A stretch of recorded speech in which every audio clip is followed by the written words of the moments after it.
mwongeye kwirirwa mwese muri amahoro iwacu mu Rwanda, abarundi, ababanyi muri aho, inshuti zacu bakongomani hano hirya ndetse namwe ba Tanzania ndetse n'abanyakenya muri aho mwumva ikinyarwanda. Iyi ni chaîne YouTube channel ije kugira ngo idufasha kumenya ibintu bitandukanye by'ikoranabuhanga, ndetse nkuko mubibona ikaba yitwa Space Corp TV, aho izajya idufasha kumenya ikoranabuhanga mu rurimi rwacu twumva.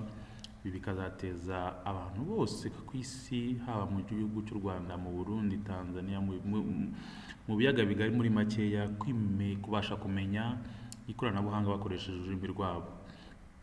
Iyi channel rero izafasha abanyarwanda ndetse n'abandi bose bumva ikinyarwanda kubanza kubasha gusobanukirwa neza ikoranabuhanga icyo ari cyo, ibintu by'ingenzi cyane cyane bikoreshwa mu ikoranabuhanga. Nk'uko mubibona, isi uburyo iri kugenda itera imbere, biri gusaba yuko natwe tugenda twihugura mu bintu bitandukanye. Rero iyi YouTube channel yacu izadufasha kumenya utuntu tw'ikoranabuhanga twibanze twakwifasha mu buzima bwacu bwa buri munsi. Nk'uko mubibona, uko isi igenda itera imbere rero bisaba yuko natwe tugenda hari ibintu na bimwe twihuguramo, kuko mu minsi iri imbere mwajya mubona ibintu byinshi bitandukanye byagiye bihindagurika. Kugeza uyu munsi hari abantu bagiye babura akazi kubera utuntu tumwe na tumwe twagiye duhindagurika mu buzima bwa buri munsi bitewe n'ikoranabuhanga, noneho bikagera bamwe bava mu kazi burundu, ndetse bamwe bakanakareka, ubu ngubu bakaba babayeho nabi. Ariko hari n'abandi bagiye bihugura ku bijyanye n'ikoranabuhanga, ubu ngubu bakaba babayeho neza batarinigeze bagera mu ishuri. Rero ubushakashatsi ni ibintu nizeho, nkanjye nk'umuntu ugiye kuzajya ubafasha kwihugura. Nkaba nifuza yuko rero mwakora subscribe kuri no channel yacu kugira ngo mujye mubasha kubona notification ku tuntu tumwe na tumwe tuba twasohotse, tuba tubafasha mu buzima bwanyu bwa buri munsi, kandi ndizera ko bizadufasha ndetse bikanafasha community y'abantu bavuga ururimi rw'ikinyarwanda muri rusange. Uyu munsi rero akantu nateguye ndibubereke kandi keza. Abantu muri twebwe benshi dukoresha Microsoft Word, ndetse tuzagenda tunareba n'utundi dutandukanye, ama email sakora gute, ikoranabuhanga muri rusange. Nzagenda mbereka utuntu tumwe na tumwe tuzafasha mu buzima bwanyu bwa buri munsi. Uyu munsi rero ndashaka kubereka uburyo mushobora kurinda document zanyu, cyangwa se ibyo nakwita wenda nk'ubushakashatsi mwakoze mutifuza ko bagenzi banyu babumenya, cyangwa se babasha kubinjirira mu byo muri gukora ubuzima bwa buri munsi bwa ku mashini. Ushobora kuba ufite imashini uyisangira n'abandi bantu mubana mu rugo, cyangwa se ukayitiza n'inshuti zawe, ariko ukaba utifuza yuko bakwinjirira mu madosiye yawe ubusanganywe kuri iyo mashini se kuri iyo telefone. Iyo tuvuze imashini ntukumve laptop, ntukumve desktop, n'iyo telefone yawe ubwayo ushobora kuyibikamo files, ariko ukaba wazicunga ukazishyiramo icyo nakwita urufunguzo, ariyo motopass, ikaba yagufasha kubika iyo file yawe kuri telefone yawe ikoreshwa n'abandi bantu bose, ariko ntihagire umuntu ubasha kuyinjiramo ngo abe yagira gute, abe yakuvogerera. Rero ubu tugiye gutangira. Iyo ugiye gufungura nko ku mashini Microsoft Word, hano hari akabuto bakita Windows button, ugakandaho, warangiza kakakujyana mu application ya mashine yawe, hanyuma ugashaka Microsoft Word ukayishaka. Ubundi ubaye bishoboye wakwandikamo hano Word document, cyangwa se ukayishaka ukayikandaho. Ubwo ngiye kuyikandaho rero, nkuko mubibona nyigezeho, ni iyi ngiyi Microsoft Word. Murabona ko mfiteyo yitwa Microsoft Word 2016. Iyi ni verisiyo yayo.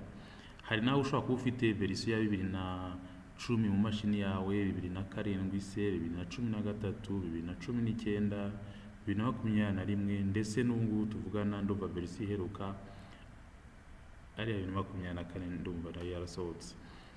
Ariko uko ndi bubibereke hano muri verisiyo ya 2016, uburyo bikorwa ni kimwe nk'uko wabikora muri verisiyo yose ugiye ufite mu mashini yawe. Reka noneho twinjiremo turebe uburyo ibi bintu bikora. Ubwo ndayikandaho,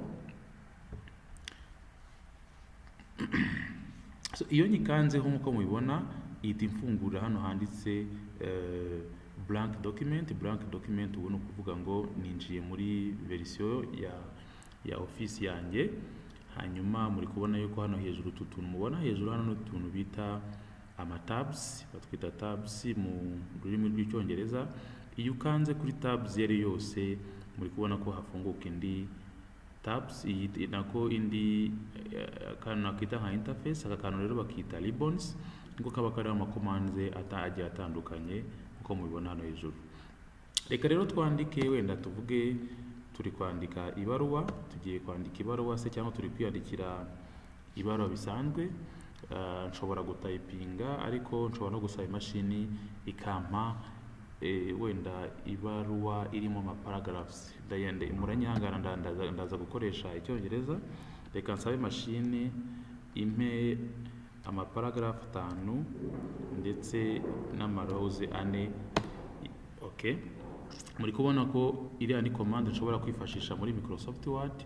Wenda nshaka kwandika ariko nkavuga nti reka nandike ibaruwa, nimara kwandika ibaruwa yanjye sinifuza yuko hari umugenzi cyangwa se umushuti wawe cyangwa se umuntu wese ntazatiza ino mashini wazifuza kugira gute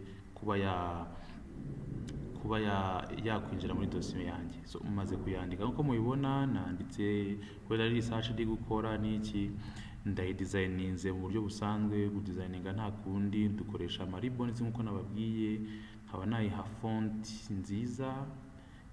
Ubundi wandikira umuntu ni ngibi bita Times New Roman.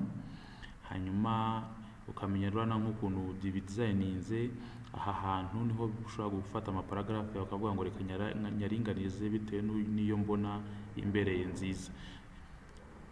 Paragraph alignment rero nziza ni ngiyi bita justify. Iyo nyikanze muri kubona ko ibaruwa yanjye nanditse iba iringaniye neza hano ku ruhande, ishobora kuba yasomeka neza. Hanyuma nshobora kuza hano nkayongerera size no kuvuga ngo uburyo igaragara.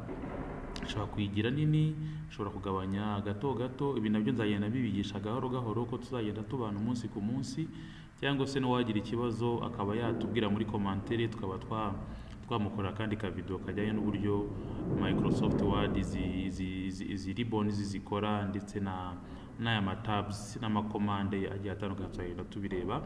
Ariko uyu munsi tubivugane ku buryo ushobora kuba iyi baruwa yawe wayigira gute, wayirinda, aribyo bita protection.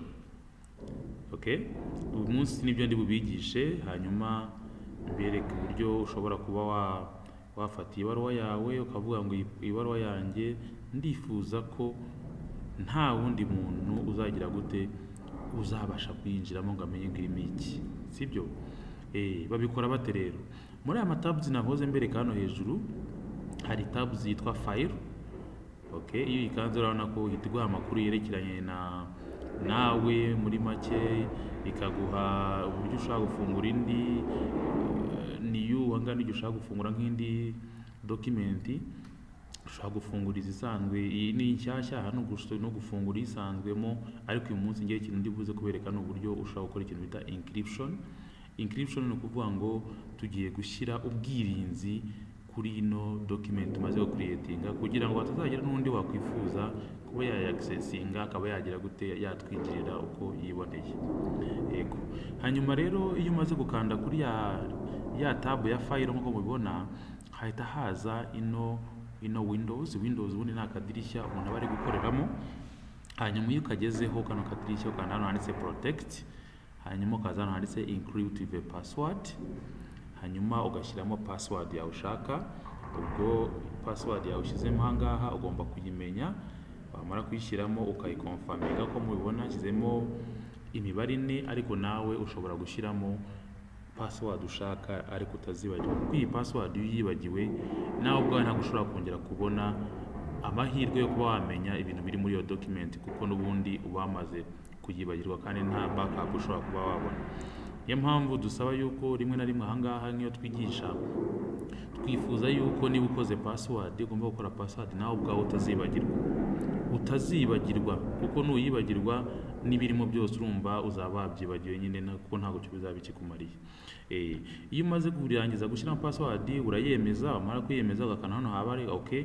Muri kubona hano handitse protect, mu kanya murayimara gukanda kuri okay, muri kubona ko hahita hahindura hakaba ibara ry'umuhondo, bivuze yuko iyi file umaze gukora ahangaha yamaze kuba protected. Ikindi nuko iyo umaze gukora file ugomba gukanda hano handitse save as, ukamakinga sure ko wahisemo ahantu uzasevinga iyo password yawe. Niba mvuze ngo ndashyira kuri desktop, file yanjye ndashyira kuri desktop, niba misemo kwishyira muri folder yari yose mo hano, niba mvuze kwishyira muri picture, niba nukuvuga ngo niwo uhitamo ahantu usevinze iyo document yawe, ariko nawe ubwawe ntugomba kuhibagirwa, kuko iyo uhibagiwe uburi kuzata umwanya ubwo kwishakisha, kandi wakagombye kumekinga sure kuza ahantu wabitse file yawe. Ibyo birangiye uyiha izina ubundi twayise letters, tugiye kuyisevinga muri folder yitwa video, hanyuma dukande hano handitse save.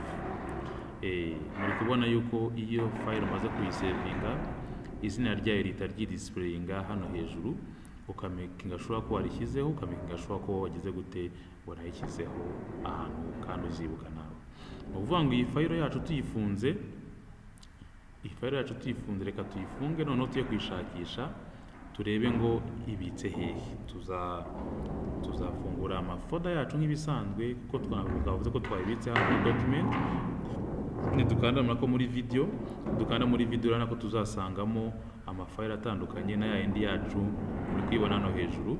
Ubwo ni yitwa letters, nituyikandaho nko mubibona, nituyikandaho izahita dusaba iki?